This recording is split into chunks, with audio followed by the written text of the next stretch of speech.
ભાદરવા મહિનામાં ખૂબ જ તડકો પડતો હોવાથી શરીરમાં ગરમીનું પ્રમાણ વધી જાય છે, એટલે જ આ મહિનામાં ખીર ખાવાનું મહત્વ છે. તો ખીર બનાવવા માટે અડધો કપ ચોખાને પલાળી દીધા હતા.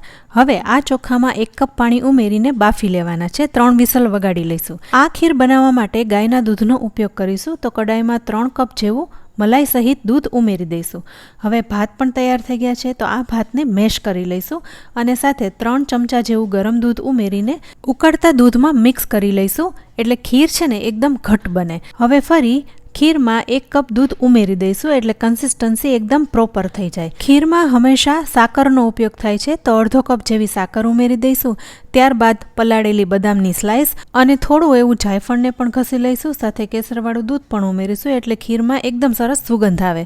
હવે બધું જ મિક્સ કરી લઈશું. હવે છેલ્લે ઉમેરવાનું છે 1 ચમચી જેવું ગાયનું ઘી. ગાયના ઘી વગર ખીર અધૂરી કહેવાય. તો ખીર હવે તૈયાર થઈ ગઈ છે, તો બદામ અને કેસરવાળા દૂધથી ગાર્નિશ કરીશું. તો ફ્રેન્ડ્સ, તમે પણ આ ભાદરવા મહિનામાં એકવાર આ રીતે ખીર જરૂર બનાવજો.